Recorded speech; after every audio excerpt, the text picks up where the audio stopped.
pada sesi acara selanjutnya yaitu Ahmad Nasruddin, SIMBA. Kepada beliau kami persilahkan. Assalamualaikum warahmatullahi wabarakatuh. Alhamdulillahirabbil alamin, ni'matillahi min shalihat. Allahumma shalli ala sayyidina Muhammad wa ala sayyidina Muhammad. Rabbi shrah li sadri wa yassir li amri wa hlul 'uqdatam min lisani yafqahu qawli, amma ba'du. Yang kami hormati Pak Asnan Purba, dosen kami di Tazkiyah, Pak Joko, Bu Melvina, Mas Sadam, dan semua sivitas Tazkiyah, salam takdim dari saya sebagai alumni Tazkiyah Angkatan 8, sebuah kehormatan bagi kami untuk bisa berkolaborasi. Alhamdulillah, niatan awal memang saya sudah ada lama sekali sudah kontak Vina karena sudah ada grupnya juga. Saya pikir Tazkiyah tidak mau berkolaborasi dengan Safta. Karena memang kita masih sekolah kecil di ujung Surabaya, bukan di Sentul yang sudah besar bangunannya. Kami juga berawal dari tahun 1991 dan insya Allah sudah menginjak ke umur yang ke-30 sekolah Safta ini. Jadi kami ingin di umur yang 30 tahun ini kami berupaya untuk membuka seluas-luasnya kolaborasi dengan berbagai pihak. Oleh karenanya ketika Pak Joko yang mendahului menjapri kami, otomatis monggo kita langsung dealkan sebagai bentuk takdim saya kepada para dosen dan ustadz-ustadz dari kampus Tazkiyah. Termasuk juga kami titip salam kepada Madam Nuriyati Mukhlisin. Kami mohon maaf juga ketika beliau webinar Safta waktu itu belum semasif sekarang. Jadi alhamdulillah sekarang webinar Safta sudah masuk ke 11 channel. Kita ada Facebook, Instagram, YouTube, bahkan ke Spotify juga, dan kita juga upload via channeling yang lain karena kami ingin bagaimana dakwah ini bisa tersalurkan ke semua media. Kita ingin kita orang Islam juga kalah dan tidak melek media. Itu yang menjadi tema kita dalam rentetan acara di Safta. Salah satu rentetan acara tersebut adalah Muslim Generations Contribution in Digitalization Era at ASEAN. Kenapa kita mengambil peran di ASEAN? Karena Indonesia memang berada di gugus ASEAN. Yang kedua, kami mengundang pembicara yang alhamdulillah sudah setingkat ASEAN.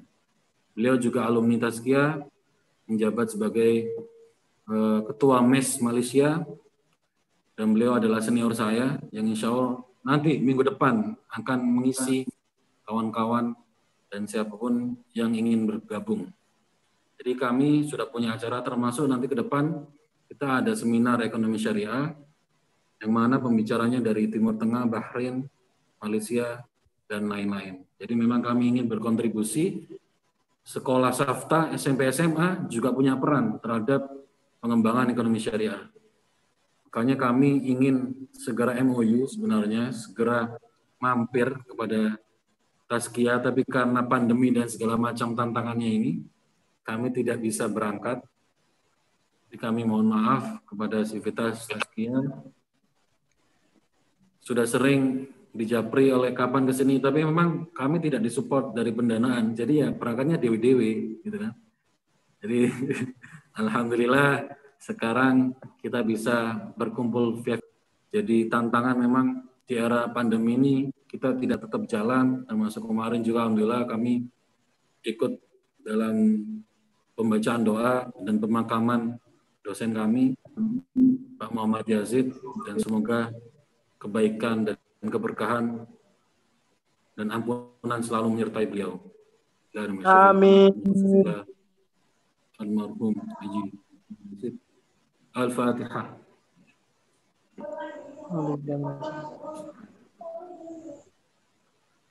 Karena masih terngiang-ngiang, beliau pernah menyampaikan saya waktu ke Surabaya, insya Allah saya mau mampir ke Safta.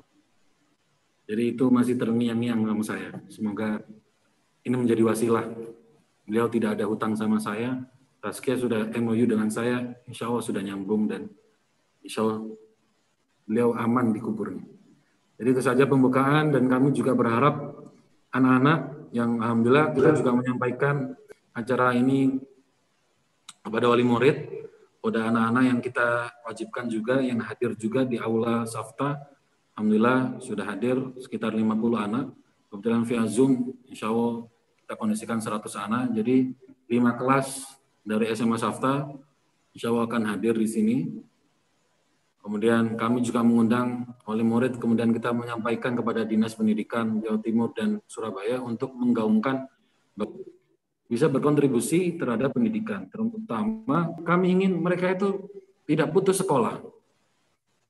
Kita punya data bahwasanya di Safta sendiri, memang kami keterbatasan, kita tidak bisa sampai di angka 100%, semuanya masuk PTN, masuk perguruan tinggi. Ini menjadi tantangan buat kami, dan mohon bimbingannya Pak Asnan, bagaimana memberikan motivasi kepada anak-anak. Dunia ini memang akan lebih mudah dengan ketika kita langsung masuk ke dunia kerja. Tapi kita juga punya kelebihan sendiri ketika kita harus kuliah dulu. Apa-apa yang memang kita perlukan di dunia kerja semuanya ada di Black Total, di mana saya harus berorganisasi dengan baik. Saya menjadi bawahannya Mbak Melvina ini, dan saya juga yang menjadi andil juga, alhamdulillah dengan bantuan Adam pun, saya mampu membuat Dinar Tazkiyah, meskipun sekarang tidak menjadi jariah saya karena ditutup 2 tahun. Saya cukup kecewa sama Madam. Artinya kita tidak disupport acara Tazkiyah yang tahunan kita buat. Kenapa jadi tutup? Apalagi dengan pandemi ini jadi tutup juga. Jadi semoga ke depan Dinar Tazkiyah masih ada, menjadi wasilah saya juga berkontribusi terhadap Tazkiyah. Itu saja dari saya, anak-anak mohon diperhatikan motivasi dari Pak Asnan Purba dan tim Tazkiyah. Kami serahkan kepada tim Tazkiyah. Kami berharap bisa juga mengambil ilmu yang banyak. Mohon maaf apabila ada kekurangan, apabila ada kesalahan. Ihdinas siratal mustaqim. Assalamualaikum warahmatullahi wabarakatuh. Waalaikumsalam warahmatullahi wabarakatuh.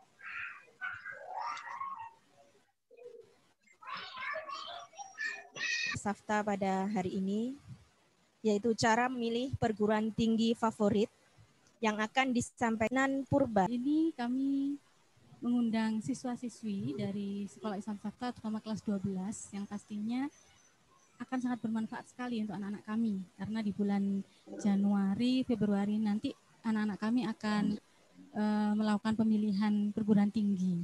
Nah, jadi tapi pastinya siswa-siswa di sini pengen kenal dong siapa sih pembicara kita yang hadir. Nah, tadi sudah disampaikan sedikit oleh Ustadz Ahmad selaku ketua yayasan sekaligus alumni dari Tazkiyah. Nah, ini ternyata Institut Tazkiyah ini di mana dan siapakah beliau? Nah, tadi sudah disediakan sedikit, tapi di sini akan saya sampaikan karena tak kenal maka tak sayang ya Ustadz. Jadi ini biar anak-anak juga familiar dengan jenengan.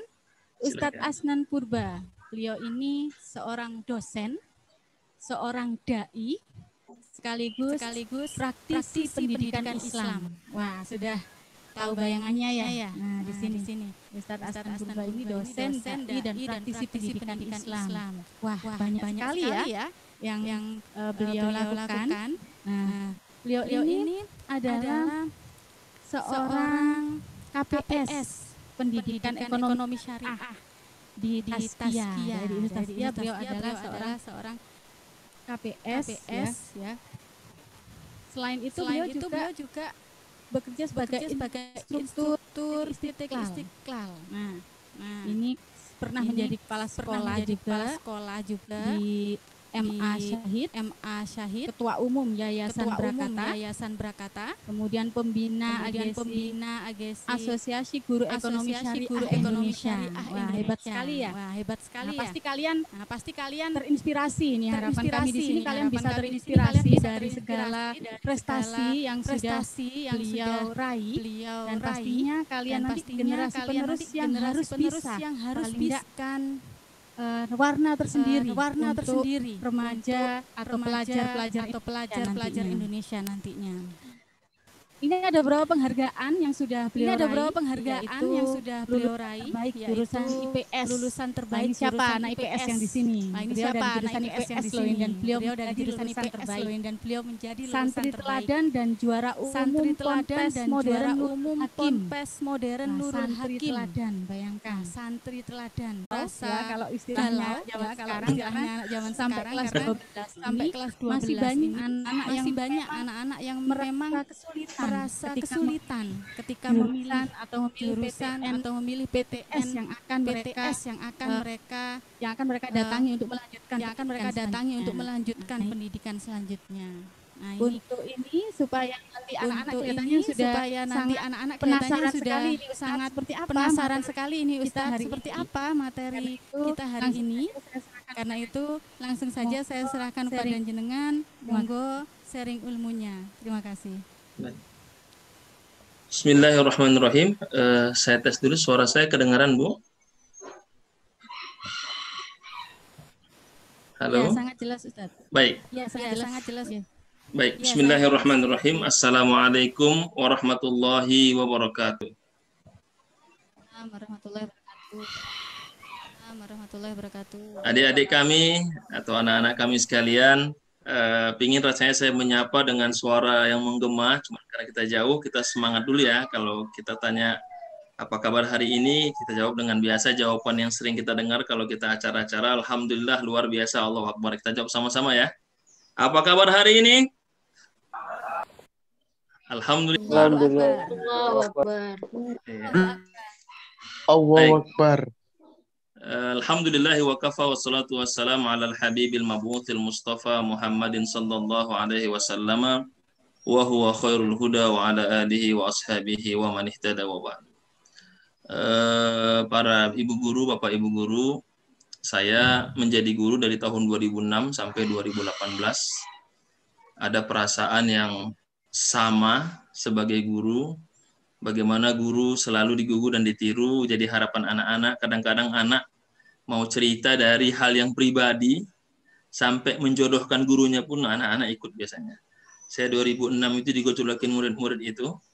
Masya Allah, karena saya menikah 2009, jadi kedekatan anak itu luar biasa. Anak-anak yang kadang-kadang kalau pendiam kita lupa, tapi kalau yang nakalnya Masya Allah kita ingat, yang pinternya luar biasa kita ingat, yang paling unik, nah itu kita paling ingat, tapi yang pendiam biasanya kita lupa. Nanti ketemu, Bu, ingat saya nggak? Aduh, yang mana ya? Itu dulu loh yang sering telat, yang banyak alasan. Oh iya, baru ingat. Ini mudah-mudahan Ibu Guru diberikan keberkahan dan siap selalu untuk selalu berjuang untuk anak-anak kita ini. Tidak ada kebahagiaan yang bahagia ketika nanti anak-anak didik kita ini berhasil datang nyalamin kita di tengah kita nggak sadar. Saya termasuk waktu keliling Jakarta, di stop oleh polisi, ditilang ya. Saya bilang lengkap semua. Dia cari-cari kesalahan, saya bilang, Pak polisi yang baik jangan begitu. Baru dia senyum. Masih ingat sama saya Ustadz? Saya santri Ustadz dulu di Sahid. Jadi ada ingatan yang luar biasa ketemu dengan murid-murid ini yang insya Allah mudah-mudahan mereka berbeda itu bukan karena memang belum dapat yang cocok aja. Kalau udah cocok di hati biasanya mereka akan sangat semangat insya Allah. Anak-anak kami sekalian, sebelum saya melanjutkan atau menyampaikan materi yang mungkin kita berbagi pengalaman saja. Yang pertama saya ketika mendengar lagu Indonesia Raya ini mungkin anak-anak kami, adik-adik kami ketika mendengar lagu ini biasa aja ya. Artinya Indonesia Raya diputar, ada yang nyanyi, ada yang enggak, ada yang ngobrol, ada yang ini. Ketika saya di Mesir waktu kuliah, disitulah saya baru merasakan luar biasa menggugahnya ketika mendengar lagu Indonesia Raya. Ada dua lagu kebangsaan yang kalau diputar saya tergugah. Satu lagu Indonesia Raya, yang kedua Tanah Airku Indonesia. Itu kalau diputar nangis waktu di Mesir ya. Jadi beda sekali rasanya mendengar lagu itu di negeri orang. Sama sudah pulang, kalau saya pulang ya sekarang udah biasa lagi. Tapi kenangannya luar biasa. Betapa kita akan cinta kepada bangsa kita, betapa kita harus banyak bersyukur. Bangsa kita punya sesuatu yang tidak dimiliki oleh bangsa lain. Saya berikan contoh yang paling gampang. Bangsa kita punya tradisi halal bihalal open house. Di negara lain nggak ada itu. Paling enak negara kita kalau lebaran halal bihalal open house. Ada makan ketupat, negara lain nggak ada. Nah, itu salah satu bukti bahwa bangsa kita bangsa yang besar. Tentu kita harus menjadi rakyat-rakyat atau umat-umat yang luar biasa karena bangsa kita bangsa yang luar biasa. Dan kita diakui sebagai negara muslim terbesar di dunia. Akbaru adat Islamiyah, akbaru daulah Islamiyah.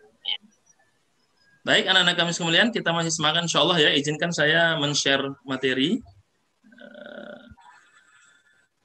Kalau nanti suara saya kurang jelas tinggal dikonfirmasi ya.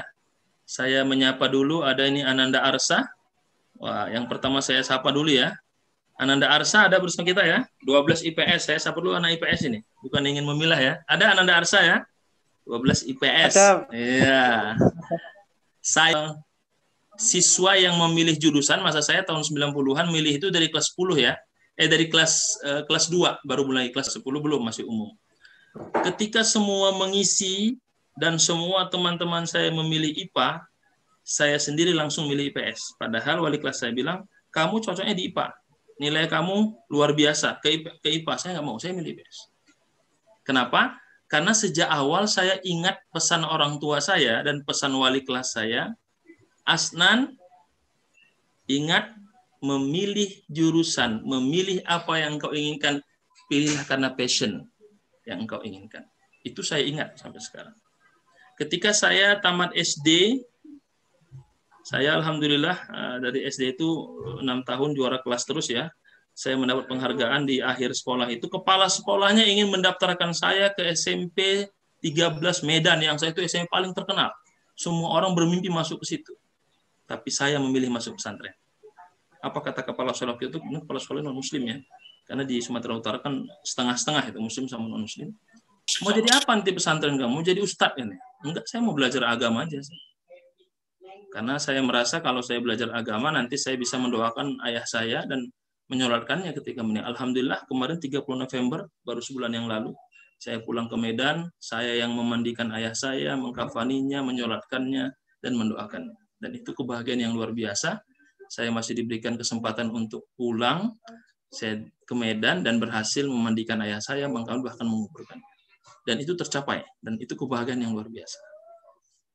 Itu ketika saya tamat SD. Masuk saya pesantren, nah ini kisahnya luar biasa, masuk saya pesantren, tamat pesantren, tadi diceritakan di situ ya, saya mendapatkan 3 beasiswa. Masuk ke, dulu namanya IYN, atau sekarang UIN Sumatera Utara.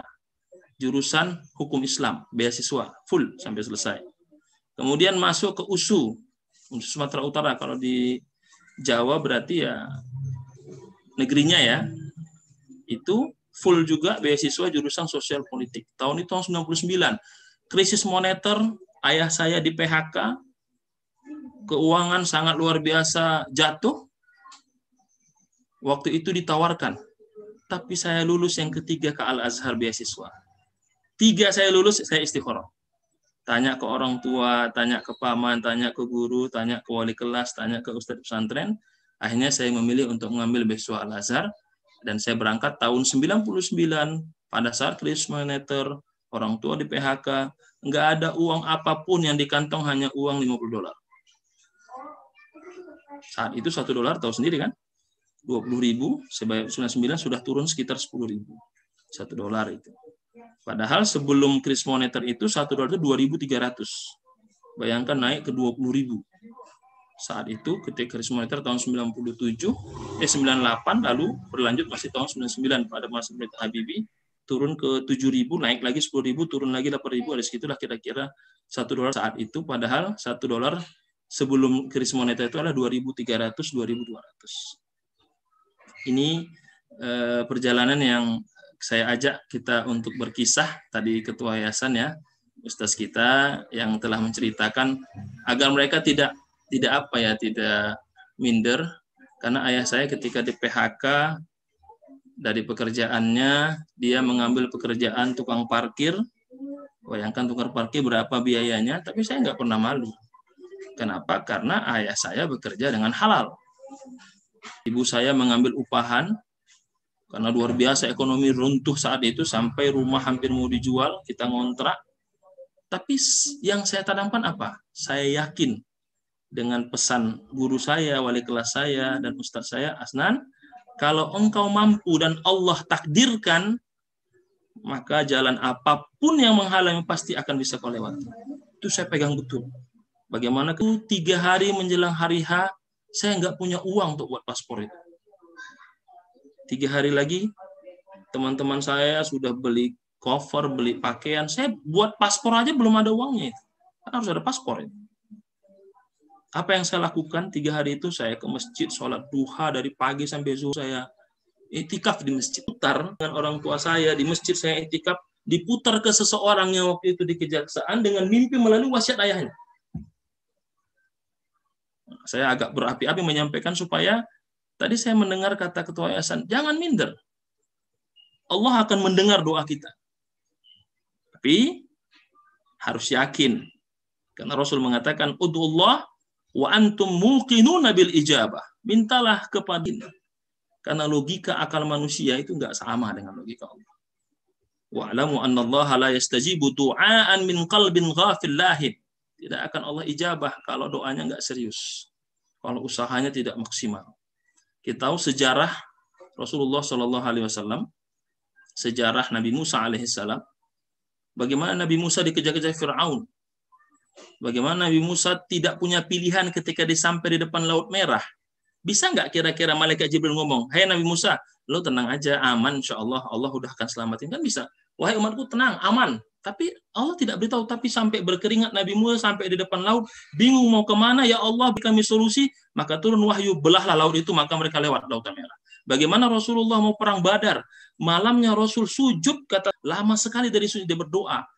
Padahal bisa saja malaikat mengatakan Muhammad. Karena Rasul sebagai manusia biasa, bersenjata full, percaya apa adanya, usaha beribadah kepada Allah, baru minta tolong kepada Allah. Usaha kita lakukan, kita berdoa kepada Allah, dan itulah yang akan kita bahas dalam materi yang akan saya sampaikan pada hari yang penuh berkah ini, dan mudah-mudahan ini menjadi semangat kepada kita semua.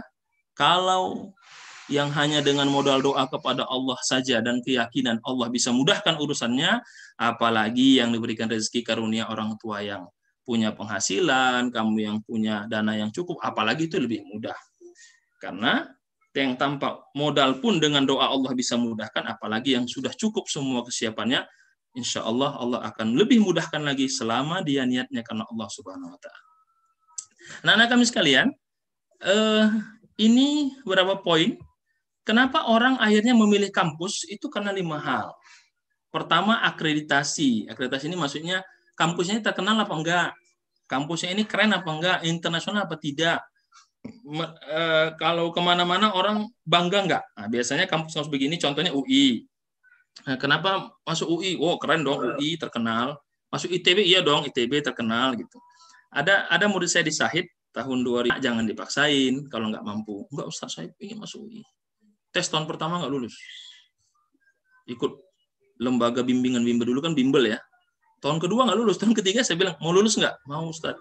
Kepingin banget pakai jaket kuning itu. Saya bilang, ya Allah nak, nggak usah dipaksain. Ya udah, kamu masuk jurusan sastra Arab pasti lulus, saya bilang. Kamu dari pesantren Sahid, ya insya Allah. Tahun ketiga lulus dia, Fakultas Sastra Arab, Fakultas Sastra Arab. Masuk di UI. Tapi mau ngapain?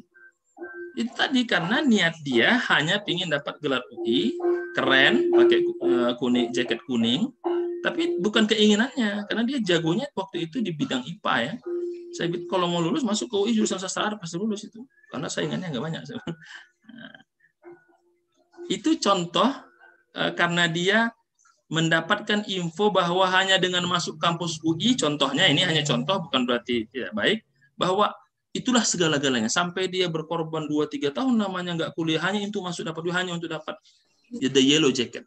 Nah ini ada anak sekalian sudah tidak zamannya, maka mari kita rubah polanya. Kita boleh mengambil semangat, oh kampusnya luar biasa, tapi ingat, kita harus mengukur diri kita.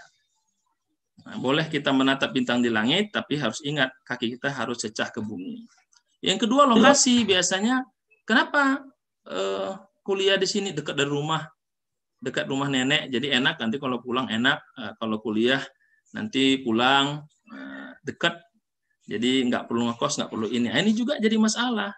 Kenapa? Lokasi karena dekat, karena takut nanti klik, hanya butuh waktu 2 menit kebuka di Google itu. Sekarang jauh lebih beruntung. Beasiswa banyak, tawaran banyak, online banyak. Bahkan ada dulu santri saya di Said itu lulus, itu 5 tempat tinggal milih saja. Kalau saya dulu harus datang ke kampus baca pengumuman, buka di koran. Dulu sulit sekali nyari informasi itu. Kalau nggak ada kenalan, infonya nggak dapat. Kadang nanti datang ke kampus, sudah dicopot pengumumannya. Tapi kalau sekarang, mengenai biaya studi beasiswa itu sangat mudah. Tinggal klik, hitungan 1 menit, bahkan hitung detik, kita sudah dapatkan info yang banyak.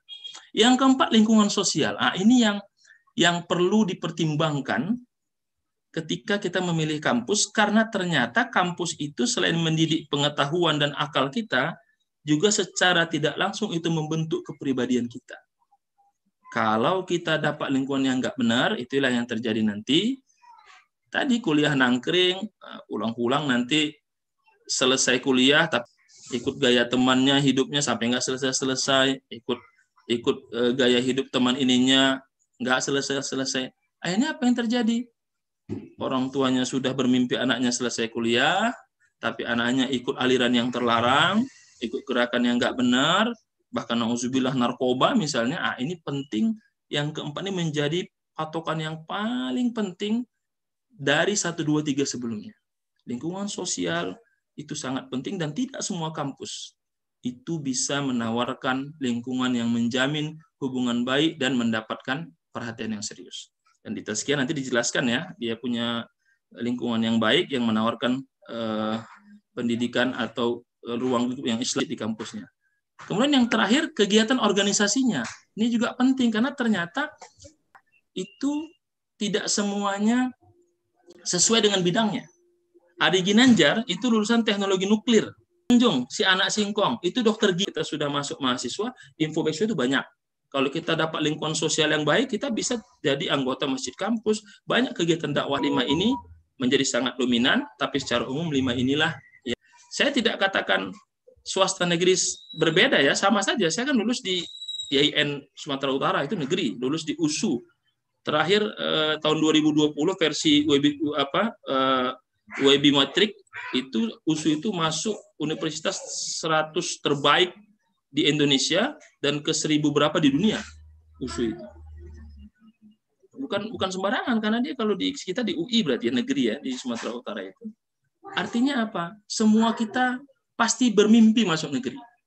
Tapi ingat, mimpi kita juga harus kita sesuaikan dengan passion dan kemampuan kita, karena ternyata masuk kampus jurusan yang kita inginkan itu hanya salah satu dari syarat kita untuk bisa bersaing di dunia global. Dan anak-anak sekarang lau jauh berdas banyak membaca, bukan baca status orang ya, itu insya Allah bisa mendapat banyak masukan. Maka apa yang harus kita lakukan terhadap dengan poin-poin ini? Ibu moderator, saya masih ada waktu ya sebelum nanti tanya jawab. Halo? Ya Ustadz, masih ada. Ya, masih ya. Baik. Lalu apa yang harus kita lakukan? Ini banyak pikiran ya. Pertama bingung, saya mau kuliah di mana? Tapi orang tua saya pingin saya begini Pak, gimana ya? Saya waktu jadi wali kelas ya. Saya kebetulan wali kelas dari 2006 sampai 2016 karena setelah itu saya di kepala sekolah ya. 10 tahun jadi wali kelas itu. Dan saya selalu diberikan wali kelasnya kelas 12 terus. Kalau nggak 12 IPS putri, 12 IPS putra. Pasti itu dikasih. Nanya apa? Saya bingung Pak. Yang paling lucunya begini. Menurut Bapak saya masuk mana yang benar? Ini adik-adik kami, anak kami, jangan tanya begitu ke wali kelasnya. Jangan tanya begitu. Kenapa? Ya wali kelasnya bingung lah. Menurut Bapak saya bagusnya di mana?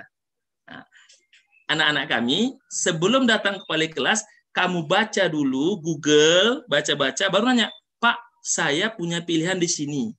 Kemampuan saya ini, tapi saya senang ke sini, saya punya kemampuan. Bagaimana menurut Bapak? Itu penting. Tapi jangan datang nanti sering sekali ya. Saya bingung nih Pak. Terus kenapa? Menurut Bapak saya bagusnya di mana?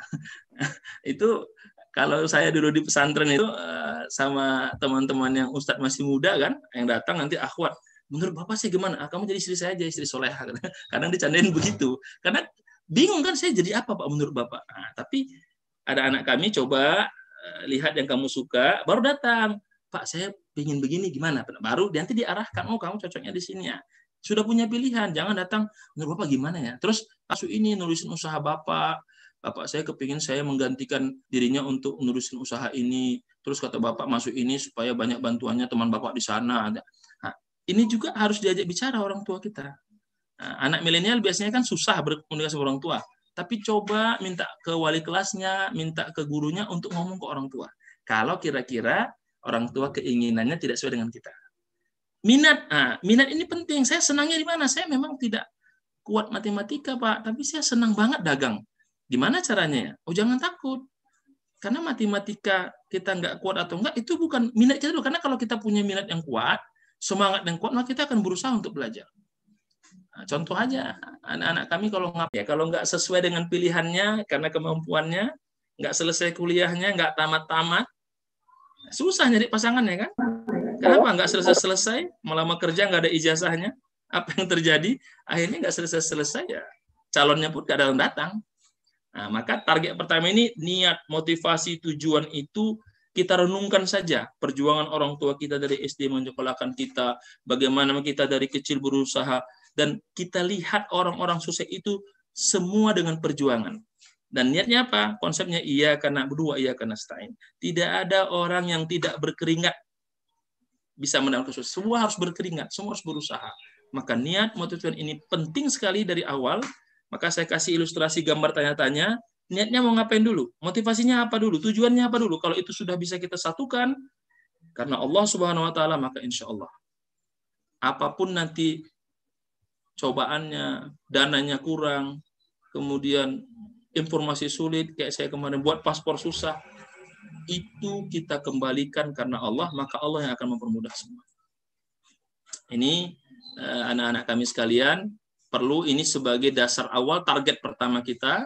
Luruskan niat kita karena Allah, pastikan motivasi kita sebagai bakti kepada orang tua, dan kalau ini kita lakukan, maka insya Allah Allah akan berikan kemudahan. Target yang kedua, kita juga tidak bisa memaksakan diri kita. Kenapa? Karena kemampuan kita harus kita ukur juga. Nah, salah seorang sahabat bernama Abu Dzar Al-Ghifari datang kepada, ya Rasulullah, aku ingin diberikan kepemimpinan. Kata Rasulullah, innaka ladha'if. Tidak, wahai sahabatku, engkau lemah. Wah, kenapa lemah? Ya Rasul, saya kan ahli ibadah. Iya, tapi engkau lemah dalam meja kepemimpinan. Engkau lainnya ahli ibadah, nggak cocok jadi gubernur atau jadi pemimpin. Karena engkau lemah. Nah, kita harus mengukur kemampuan kita itu yang melihat orang lain. Ini kayaknya kalau saya kuliah membantu orang tua, maka ambil kuliah yang ada semangat bekerjanya dan dia bisa berusaha juga sambil kuliah. Berarti cari yang beasiswa plus kuliahnya bisa mengarahkan kita untuk punya jiwa entrepreneur, punya usaha jualan online. Nah, lihat realita.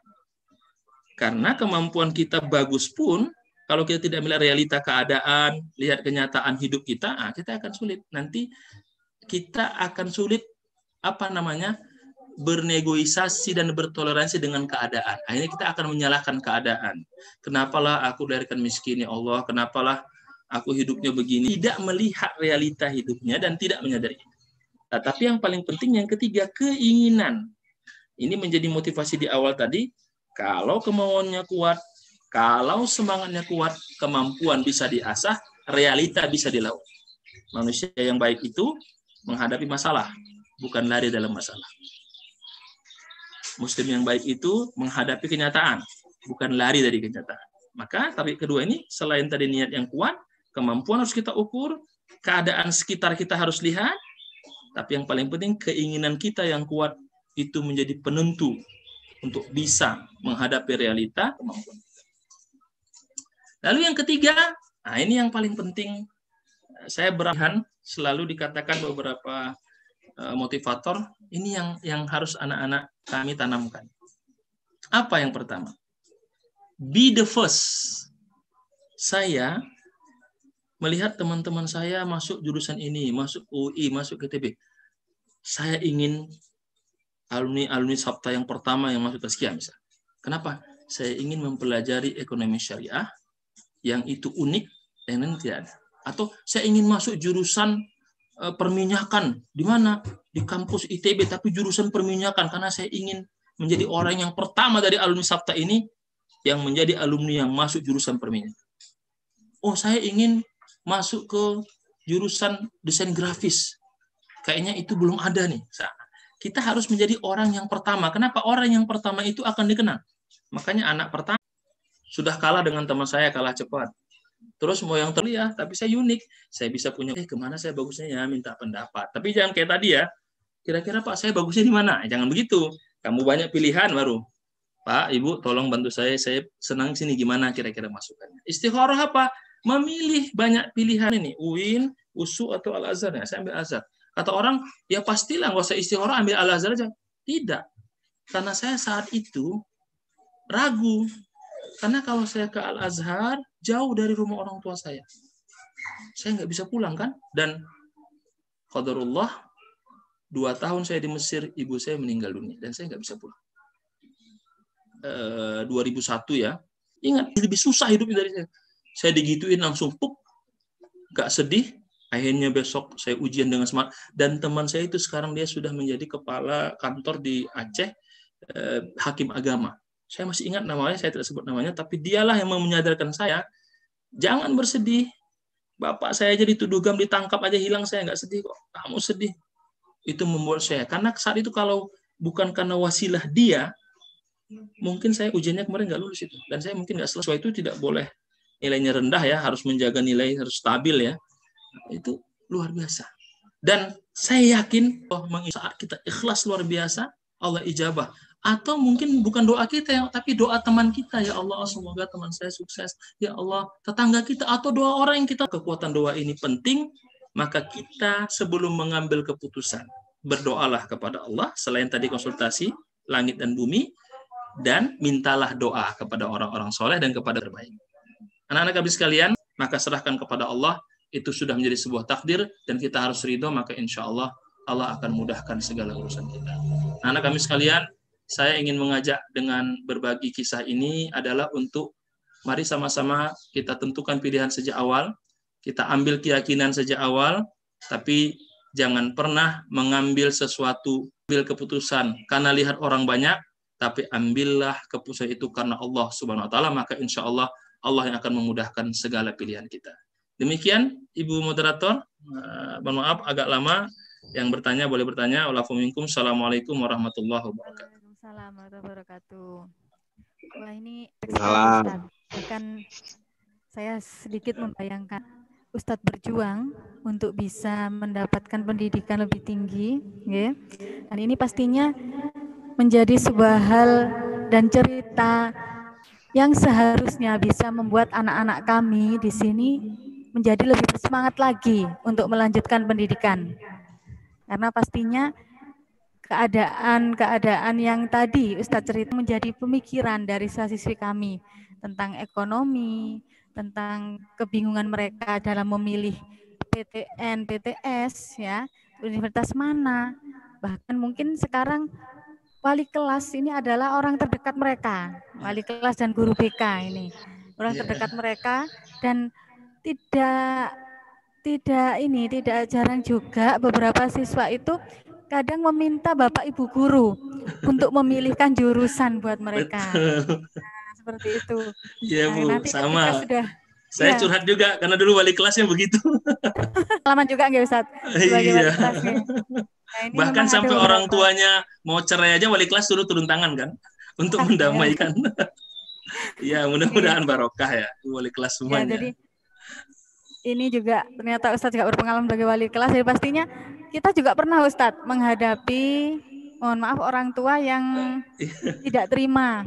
Jadi ketika SNM kemudian penerimaan di PTN ya, ternyata mereka diterima di jurusan yang orang tua ini belum berkenan. Nah, karena di sini kami di Sekolah Islam Safta, di SMA Safta, itu memang memberi pengawalan yang cukup ketat, pendampingan yang cukup ketat untuk anak-anak dari kelas 10 sampai kelas 12 tentang nilai, tentang pengarahan. Nah, seperti itu kami berikan dengan harapan anak-anak nanti bisa menjalani pendidikan lebih baik, sesuai dengan kemampuan, sesuai dengan pilihan mereka, minat, bakat, dan kesukaan mereka pastinya. Nah, itu yang kami harapkan. Nah, Saya juga ada, Ibu berbagi pengalaman ya waktu jadi wali kelas itu memperjuangkan anak ini pintar, harus saya usahakan SMPTN beasiswa ya.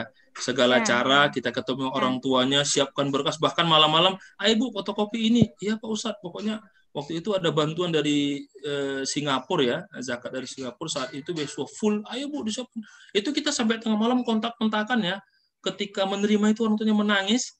Dan alhamdulillah sesuai dengan harapannya. Tapi ada yang nggak sesuai memang, karena kan kebijakan sekolah kan itu ada kebijakan kalau akuntansi A dapat 50%, nanti kalau ini pilihannya ini. Dan kita selalu katakan jurusan-jurusan yang tingkat pemilihannya berbeda, itu nanti daya saingnya. Jadi nggak bisa dipaksakan kedokteran, sementara dia cocoknya misalnya di sastra Inggris supaya bisa masuk kan. Nah, itu karena kita bismillah Bu ya sebagai wali kelas, anak-anak ketika orang tuanya marah, anaknya sendiri yang marah. Apa kok gitu? Itu saya udah nolong. Jadi anak itu sendiri yang membela kita, Ibu. Insya Allah kita doakan wali kelasnya barokah ya. Karena kadang-kadang anak itu yang bilang, udah Bapak ini salah Papa, itu usahanya sudah berusahakan. Memang anak Papa yang kurang kemampuannya. Jadi begitu. Itu juga menjadi kenangan yang insya Allah anak-anak kami, saya ingin sampaikan, saya dulu juga sekolah karena wali kelas yang memberikan saya masukan, maka saya sangat terbantu dan inspire dengan wali kelas yang luar biasa, yang kadang-kadang kita wali kelas dunia akhirat, wali kelas lahir batin kadang-kadang. Begitu Bu. Demikian. Ya, Ustadz, ini ada beberapa siswa yang ingin bertanya, memberikan pertanyaan. Monggo mungkin dari. Silakan. Ini kayaknya dari Tazkiyah katanya ada dulu souvenir ya, namanya. Ada souvenir yang nanya ya. Ya, silakan. Nama dan kelasnya. Silakan.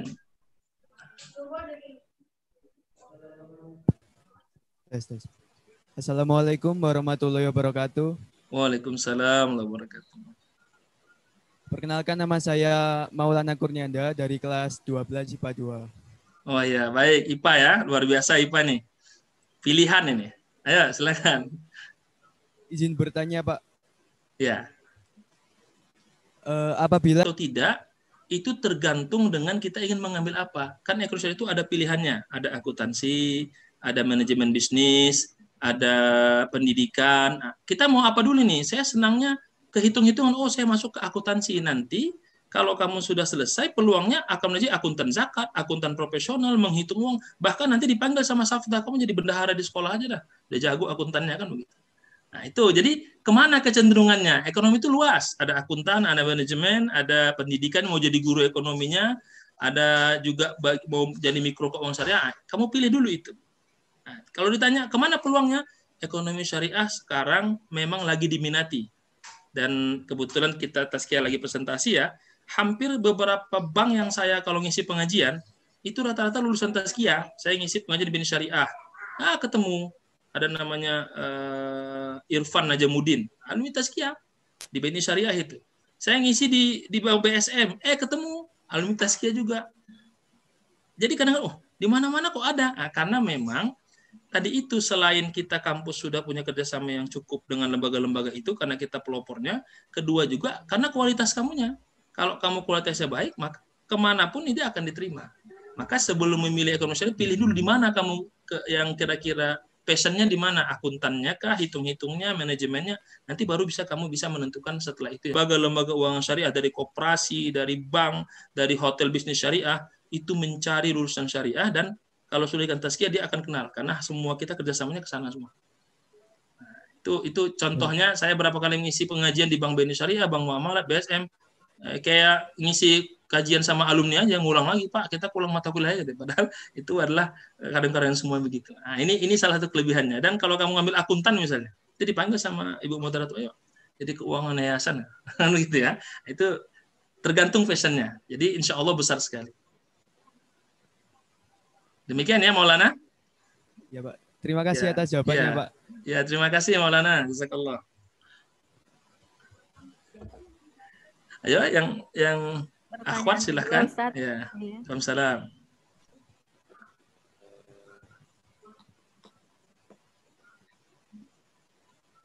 Saya dapat bocoran katanya yang nanya dikasih souvenir sama Tazkiyah. Ayo nanya. Ada 2 buku dan 1 kaos tanpa riba ya Ustaz Hasan? Untuk Masya Allah tuh dikasih tahu 2. Nanti kalau nggak ada yang nanya ya sama Bu Moderator aja nanti dikasih. Ya Bu ya. Assalamualaikum warahmatullahi wabarakatuh. Waalaikumsalam warahmatullahi wabarakatuh. Perkenalkan, nama saya Teguh Agus Wadi dari kelas 12 IPS 1. Wah ya silahkan. Salam IPS Bapak. Dulu ya. Salam IPS ya. Salam IPS ya. Salam IPS Pak. Iya. Ikatan Pelajar Sukses. Lanjut. Saya mau bertanya Pak, perbedaannya sarjana dan diploma itu apa? Ya. Namanya siapa tadi nak? Teguh. Teguh ya, oke. Iya. Baik. Itu saja cukup Teguh? Dan prospek kerjanya itu perbedaannya apa Pak? Oh iya, baik. Terima kasih. Insya Allah dengan jawaban ini kamu akan teguh sesuai dengan namanya untuk memilih masuk diploma atau sarjana ya. Begini Nak Teguh dan anak sekalian. Diploma itu sebenarnya sarjana. Tapi proses kuliahnya lebih cepat dari sarjana. Atau disebut dengan diploma 3. Yaitu kuliahnya sekitar 3 tahun. Karena sarjana kan standarnya 4 tahun. Memang diploma ini rata-rata dipergunakan untuk setiap kuliah yang kalau tamat langsung kerja. Jadi kalau diploma 3 itu biasanya perusahaan-perusahaan besar yang mereka kepingin keahliannya selevel anak kuliah, tapi digajinya kecil. Maka keluaran namanya diploma. Karena kalau sarjana kan nanti levelnya tamat langsung kerja, ada jaminannya. Tapi harus diingat, bisa kerja itu belum tentu nanti gajinya sesuai. Harus nanti kami jamin kerja, iya dijamin gajinya berapa dulu gitu. Maka itu perlu ditanya dengan detail. Tapi kalau melihat perkembangan sekarang, memang pemerintah lagi menggalakkan sarjana dan mulai tidak menggalakkan D3 karena tadi itu dia melihat perkembangan sekarang, memang pemerintah lagi menggalakkan sarjana dan mulai tidak menggalakkan D3 karena tadi itu dia kemampuannya setingkat kuliah, tapi gajinya tidak selevel sarjana. Dia di atas tapi di bawah sarjana. Maka saya sarankan kepada Teguh, kalau diploma itu bukan negeri dan tidak pasti dibuka pekerjaannya, maka saya sarankan ambil sarjana saja. Dan kalaupun diploma itu, pastikan diploma D3-nya ada diploma tapi sudah tidak dibuka lagi untuk diplomanya. Ya Mbak Vina ya, nanti bisa membantu menjelaskan. Ya, untuk teman-teman tadi Ananda Maulana dengan Ananda Teguh ya, Ibu Eni izin sedikit sharing. Ya, untuk di Taskes sendiri, alhamdulillah kami memiliki pusat karir, di mana nanti kami juga akan bantu teman-teman dari Safta dan teman-teman kuliah untuk memapping kira-kira nanti minat bakatnya di mana gitu. Kami juga ada inkubator bisnis ya Ustaz Hasan. Jadi insya Allah nggak usah khawatir di jurusan manapun, insya Allah akan bisa kita bantu untuk mapping penempatan karirnya di mana nanti gitu. Ya, intinya kemampuannya di mana dulu. Ya. Jangan ngambil jurusan keren tapi nggak selesai-selesai. Mungkin nanti kayak tadi ya disampaikan jurusan IPA akan kesulitan atau tidak masuk ekonomi syariah. Insya Allah enggak gitu. Karena banyak banget teman-teman dari jurusan selain IPS masuk ke kampus Tazkiyah. Bahkan yang jurusan agama pun masuk Tazkiyah. Insya Allah karena kami ada program matrikulasi ya. Pak Ahmad Nasruddin ya. Pak Boyo itu kebetulan satu angkatan sama saya dan satu kelas, juga satu perjuangan organisasi dulu. Jadi insya Allah kami tidak akan, nanti teman-teman nggak akan uang sakunya dapat dari menang-menang lomba. Karena di Tazkiyah itu kalau ada yang juara, dapat hadiah dari saya, dapat lagi dari Tazkiyah hadiahnya. Jadi dia juara nasional misalnya. Ngajukan ke kampus, dapat dari sana dapat, dari sini dapat begitu ya. Itu anak SMK dan dia cerita, testimoni, terima kasih. Saya dulu nggak tahu apa-apa, tapi karena kemauan yang kuat, terus saya bilang tadi, kemauannya kuat, realitanya saya harus berjuang, kalau nggak saya nggak ada uang jajan, ya udah. Dia ikut lomba, nulis di buletin keluar dapat uangnya, ajukan ke kampus dapat lagi, proposal kegiatan jadi panitia, jadi itu dijangain dan alhamdulillah anaknya sekarang di international program itu. Dan kemarin saya mengajar anaknya itu Abdul Latif itu kemarin baru juara tingkat regional, dapat hadiah dari sana, ke kampus dikasih lagi. Nah ini artinya apa tadi kepada Teguh sama Maulana, passionnya di mana, senangnya apa, senang dulu, karena kalau udah senang itu ya kayak anak-anak sekarang ya, Ibu Moderator, ada alasannya, namanya senang. Nah, senangnya dulu dibangun. Kalau udah senang, insya Allah, yang lain-lain itu mudah, insya Allah. Saya dulu punya anak IPS itu, senangnya nggak masuk, cabut aja. Saya panggil, sebenarnya kamu ada masalah apa? Ternyata dia memang nggak suka belajar di sekolah itu, maunya dia di lapangan. Akhirnya setelah itu saya ngajar di lapangan, nggak di kelas. Saya ngajarnya di lapangan bola, saya ngajarnya dekat kantin. Dia malah masuk ilmunya. Nah itu kan passionnya. Jadi kesenangannya teguh sama Maulana, sesulit apapun bisa dijalani. Allah a'lam bishawab. Demikian. Pertanyaan saya,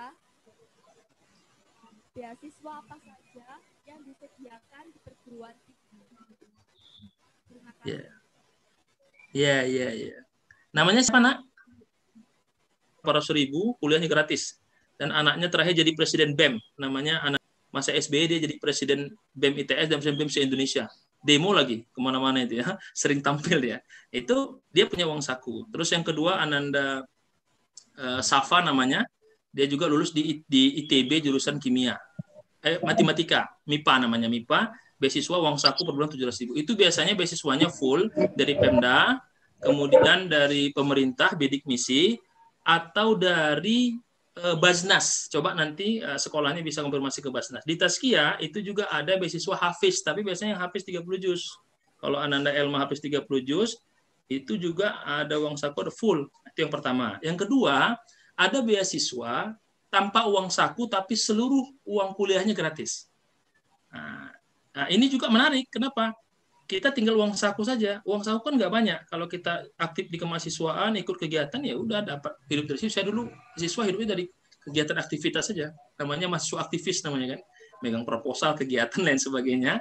Itu full, tidak ada bayar kuliah. Yang ketiga, ada beasiswanya, uang kuliahnya gratis, tapi living cost-nya bayar. Nah, misalnya kalau di Tazkiyah itu berasrama, itu asramanya dia bayar, tapi uang kuliahnya semua gratis. Yang keempat, beasiswa dengan potongan harga atau diskon. Entah potongan uang SPP-nya atau potongan uang awal tahunnya. Jadi ada banyak jenis, dan itu biasanya dilihat nanti kepada grade dan nilainya. Biasanya sangat menentukan nanti kalau nilainya hasil tesnya. Di Tazkiyah pakai grade ya, nanti bisa dijelaskan oleh Mbak Vina. Kalau bidik misi biasanya nanti dia lihat nanti rekening listrik orang tuanya. Biasanya yang 900 kWh ke bawah yang dapat, kalau 1.300 pasti nggak dapat. Nah, itu ada waktu itu orang tua kita yang pengen dapat, tapi dia 1.300. Nah, saya bilang, waktu itu lulus dia di IPB. Apakah kita lanjutkan, tapi Bapak harus merubah listrik jadi 900, dan itu syubhat, haram sepanjang masa, atau Bapak nggak usah ambil, insya Allah ada rezekinya. Saya bilang begitu. Karena kita juga, wali kelas harus mengarahkan, jangan ngajak yang haram kan. Udah Pak Ustadz, saya nggak mau. Akhirnya dia tidak dapat kesempatan masuk IPB dengan jalur murni tanpa ada beasiswa, tapi anaknya alhamdulillah lulus berprestasi, bahkan dikirim mahasiswa exchange student ke Korea kemarin, dan session mata pelajaran. Kalau di sekolah kan ada namanya tinggal kelas ya, jadi kalau nggak berhasil tinggal. Kalau di kampus enggak, dia tahun pertama berapa SKS, berapa kreditnya, jadi dia kayak seperti nabung. Kalau saya bisa 5 mata kuliah, berarti nanti seringkat 2 saya ambil. Kalau harus menyelesaikan 20 SKS tapi dia bisa 15, maka nanti tahun kedua dia lanjut harus itu. Jadi SKS itu adalah jumlah jam yang diambil ketika dia kuliah. Jadi misalnya mata kuliah tentang pemikiran ekonomi syariah 2 SKS. Nah, berarti ada 2 jam masa dia belajar 1 semester untuk dia tuntaskan. Jadi itu hanya istilah dalam kuliah. Nanti kalau kamu sudah masuk kuliah itu adalah jumlah jam pelajaran harus menyelesaikan minimal 145 SKS. Berarti kita harus menyelesaikan mata kuliah semua 145 jam pelajaran baru kita dapat gelar sarjana. Kalau per semester, kan per semester itu maksud selesaikan itu, maka untuk mencapai itu akan sulit tercapainya. Karena kan kalau 24 SKS dikali 8 semester itu sekitar 100 ya standar selesai. Di Tazkiyah kalau dia misalnya nilainya kalau sekolah itu di atas rata-rata 8, dia bisa mengambil lebih dari 24 SKS. Ulang kembali, SKS adalah sistem kredit semester, jumlah jam pelajaran yang diambil kalau di sekolah untuk kita kuliah. Dan di kuliah tidak ada tinggal kelas. Yang ada jumlah mata pelajaran bisa diambil nanti di tahun berikutnya, tapi semakin banyak yang ditinggalkan, maka semakin lama dia selesai kuliah. Maka di kuliah nggak ada tinggal kelas. Nah, kalau di sekolah tinggal kelas malu. Kalau di kuliah nggak ada tinggal kelas, tapi nggak selesai-selesai, nggak nikah-nikah, malu juga. Nah, kira-kira begitu ya. Nah, jadi itu perbedaannya Ananda, Eva. Demikian. Silakan Bu Moderator. Terima kasih. Semoga apa yang sudah dipaparkan hari ini bisa mencerahan untuk siswa-siswi kami, terutama dalam melanjutkan pendidikan ke perguruan tinggi. Baik, mungkin ada beberapa hal yang ingin saya sampaikan terkait materi hari ini. Materi hari ini tentang cara milih perguruan tinggi favorit. Yang jelas sebagai calon mahasiswa atau ketika kamu ingin atau memiliki cita-cita, kamu harus selalu optimis. Karena Allah Subhanahu wa taala menakdirkan untuk kalian, maka akan selalu ada jalan untuk meraih hal tersebut. Adapun beberapa hal yang harus kalian perhatikan, yaitu akreditasi, lokasi, biaya studi dan beasiswa, lingkungan sosial, serta UKM dan organisasi kemahasiswaan. Sebelum memilih, kamu harus memastikan apa yang kamu inginkan dan juga memastikan hal-hal yang berhubungan dengan 4 target untuk menuju ke perguruan tinggi.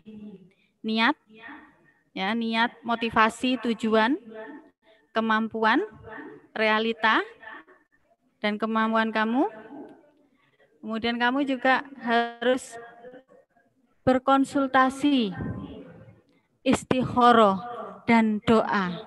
Nah, ini kita harus selalu melibatkan pencipta kita. Untuk ke perguruan tinggi, itu kan memang hal yang kami punya program, salah satunya adalah mengundang alumni yang nantinya bisa memberikan penjelasan kepada adik kelasnya, dan kami harapkan mereka juga bisa sharing dan motivasi, Ustazah. Nah, ini ada Mas Saad, Muhammad Saad yang sudah siap untuk masuk ke webinar kita. Silakan, Ananda Saad. Baik. Bismillahirrahmanirrahim. Assalamualaikum warahmatullahi wabarakatuh. Suara saya sudah bisa. Terima kasih. Saya ucapkan terima kasih atas waktu yang telah diberikan kepada saya. Semoga teman-teman di sini diberikan kesehatan karena kita saat ini lagi memasuki masa-masa yang sulit. Sehingga kesehatan pada saat ini tentu sangat menjadi suatu hal yang sangat penting. Nah, semoga pandemi ini segera berakhir dan semoga teman-teman dapat beraktivitas sesuai seperti biasanya. Baik, singkat saja perkenalkan, nama saya Muhammad Saad. Saya alumni SMA Safta tahun 2000. Mungkin beberapa teman-teman di sini, guru-guru maupun teman-teman staf yang ada di SMA saya, baik bekerja di Universitas Islam Lamongan. Dan juga saat ini saya bekerja di Dinas Perikanan dan Kelautan Provinsi Jawa Timur. Nah, saya tegaskan lagi, saya adalah alumni SMA Safta. Jadi teman-teman sekalian jangan sekali-kali minder, ya. Jangan sekali-kali minder bahwa kalian adalah pernah belajar di SMA Safta. Nah, kalau saya bisa, pasti teman-teman sekalian yang ada di sini juga pasti bisa. Oke. Alhamdulillah saya di sini diberikan kesempatan untuk memberikan sedikit statement saya tentang SMA Safta. Mohon maaf saya lupa. Jadi saya S1 di Universitas Airlangga. Saya lulus tahun 2015 dan juga saya lanjut di S2 di Universitas Airlangga juga. Saya lulus tahun 2017. Oke. Kalau seandainya saya disuruh memberikan statement, tentu saya sangat berterima kasih sekali terhadap guru-guru maupun staf-staf yang ada di SMA Safta, karena tanpa jasa-jasa beliau saya tidak akan bisa menjadi seperti ini. Jadi mungkin ini juga dapat memotivasi teman-teman sekalian. Jadi kalau saya bisa, pasti teman-teman juga pasti bisa. Dan semoga nanti kedepannya bisa menjadi lebih maju daripada saya. Oke, kemudian pada materi kali ini adalah cara milih perguruan tinggi. Kalau saya boleh memberikan sedikit tips saja, jadi sesuai dengan yang telah disampaikan Pak Asnan tadi yang sangat detail dan sangat bagus sekali, bahwa mungkin saya dapat menggarisbawahi satu saja, yaitu sesuaikan dengan passion kalian. Jadi passion kalian itu apa? Karena kenapa harus passion? Karena passion itu pasti didasari dengan rasa suka. Nah, kalau sudah suka, pasti hal sulit itu pasti akan menjadi lebih mudah. Nah, jangan cari grade yang terendah kalau seandainya kalian mau masuk di perguruan tinggi negeri. Karena kalau seandainya kalian pilih grade terendah, otomatis semuanya juga berpikiran sama seperti kalian. Nah, kalau seandainya semuanya berpikiran sama, otomatis persaingnya juga akan semakin banyak. Gitu. Jadi sesuaikan dengan passion kalian saja. Gitu.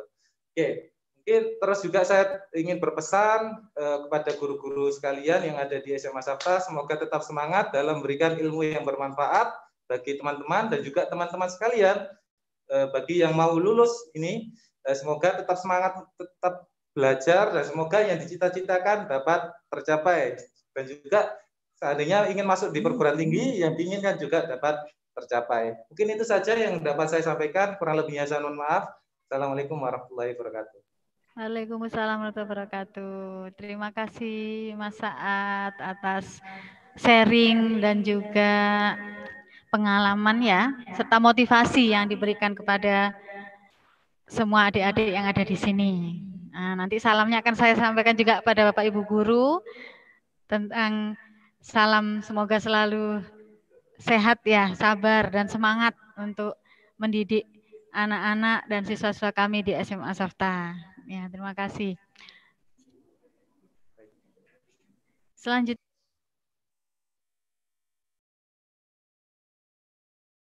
Ya, terima kasih Ustadz. Ustadz Asnan, saya sapa kembali. Mungkin itu tadi yang sudah disampaikan oleh anak-anak kami.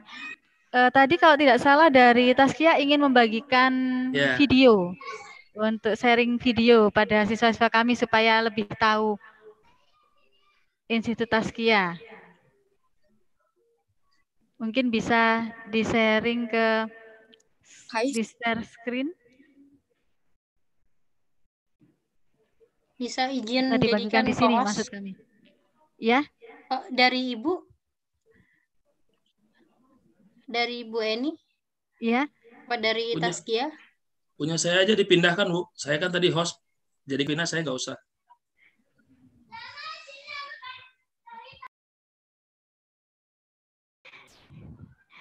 Ini menarik sekali ini untuk anak-anak ini.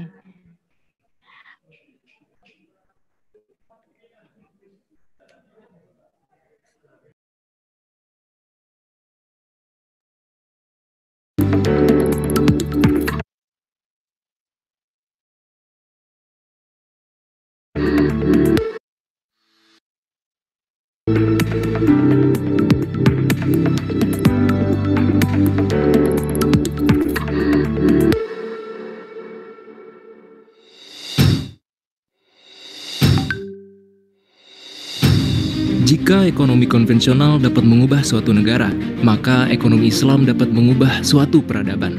Dalam kancah global, laju pertumbuhan industri halal meningkat dalam beberapa tahun terakhir, dari 7,5% menjadi lebih dari 8% pada tahun 2016, dan diperkirakan akan terus meningkat ke depannya.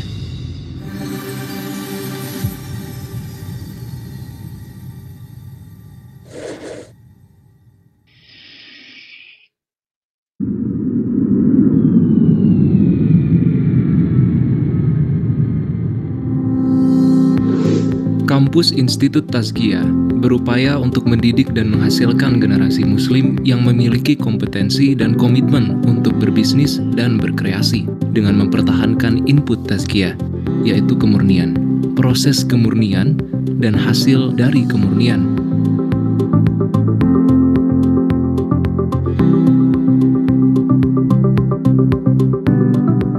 Didirikan pada tahun 1999, Institut Tazkiyah merupakan cara dalam perkembangan ekonomi syariah Indonesia.